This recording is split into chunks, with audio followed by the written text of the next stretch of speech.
The night sky has long been a subject for painters, philosophers, poets, photographers, and it seemed appropriate at this moment in the Wood River Valley when we're all going to be looking up to examine our relationship with the cosmos and the night sky. It's a complicated relationship that many of us have. It's a romantic to look up at the stars, but the night can also be terrifying. It can be overwhelming. So that complicated story of the mystery and the awe and the wonder and all of the history and romance of the night is one of the things that we wanted to explore through this exhibition, Night Watch. We looked to 6 contemporary artists to examine different aspects of the night sky. The place that I really had to start, that was a must start for this exhibition, is the work of Vija Celmins, who is an artist who grew up in Riga, Latvia, in this style that is incredibly meticulous, very concise, has chosen subject matter that is elusive and ever-changing. By focusing on the night sky and ocean waves, she's doing very precise work and stopping and halting them at a moment in time. Historically, about her approach to this work as being as much about the mystery of the natural world and her desire to sort of hold the natural world as it is about the process of actually using pen and graphite and ink on paper to do enormously precise work. The fact that she never has a horizon line in her images is very unsettling for some people, and is also for others this sort of sense of the expansiveness of the universe captured in these little tiny drawings.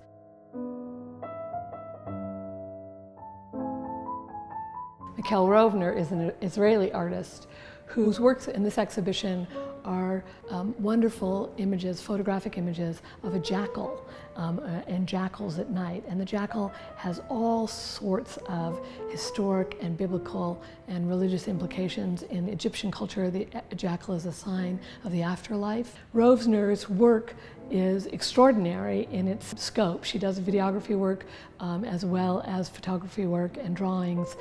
But these pieces in particular were appealing to me because they get at the sort of elusive nature of the night and also the heightened awareness that is necessitated sometimes when we're out there at night. Rovner is very interested in not specifically addressing things politically, but commenting on the human condition. So it's instructive that at this moment in our world, she has chosen to focus on this creature that has all of those ramifications embedded in it.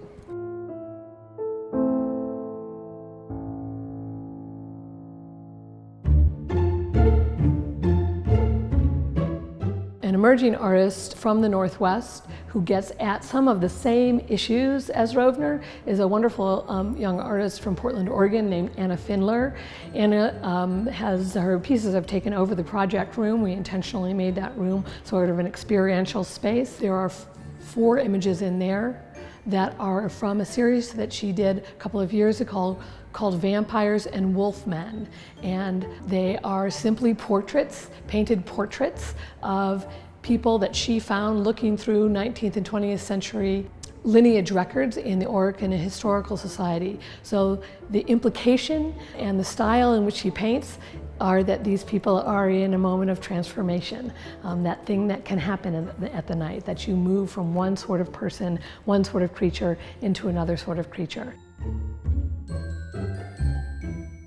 Robert Zakanitch started working in the color field movement, a very, very reduced exploration of color and form in the 1960s, and that didn't suit him. And he began ornamentation around these paintings, and eventually he became a founder of the pattern and decoration movement that was established in New York in the 1970s and sort of battled with the notions of abstraction that were really being articulated strongly at that period of time. So Zakanitch has always sort of been this outsider, making beautiful paintings that were embellished with decorative elements. These paintings that are in the gallery, I think, would feel very differently if they were just these beautiful gouaches of moonscapes. But because he's bordered them and embellished them with flowers and patterns and lacy lattice-like shapes and forms, it gives you permission to sort of take these night images and these moonscapes into that land of fairy tales and storytelling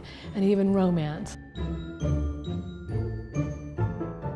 Peter Alexander is a peer of Zakanich's, a man who has been working as an artist for 4 or 5 decades. He actually is best known for founding a light and space movement in Los Angeles. He was enchanted as a young boy, by a comet that he saw, and a memory of a comet that he saw. His parents woke him up in the middle of the night, and that image of the sky falling was an image that propelled him to do a whole range of images of the night sky in many different countries and explorations over a number of decades. We only have a handful of those images here, and they are beautiful images of stars at night and of landscape that is transformed in that silhouette form that happens at night, where you're only seeing shapes and not the color and the richness of definition, just the suggestion of form.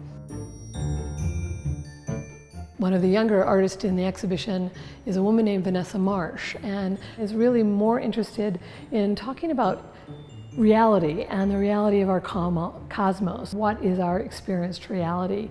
The images that she has created for the exhibition at first glance appear to be photographic images of stars at night, of bands of color and of silhouettes of night. And when you then look at them and you spend more time with them, you realize these can't be photographs. And in fact, they're arranged images. They're images that she has, through painting and drawing and darkroom techniques, compiled together from a whole series of different steps. And so they're transformed, they're suggested, made up images of the night sky. And they get you to question what you see, what you're looking at, what you're imagining.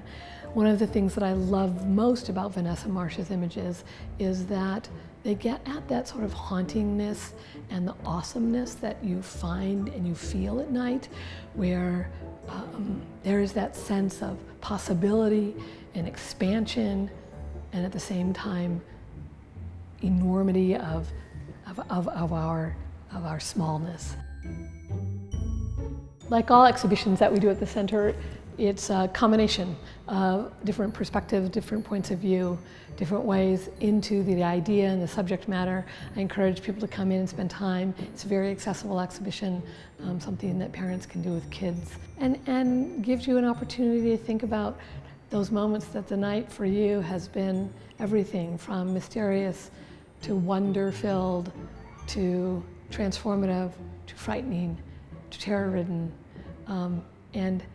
and what that means and what that relationship is, and the beauty of our natural world and all that it can offer us in its complexity.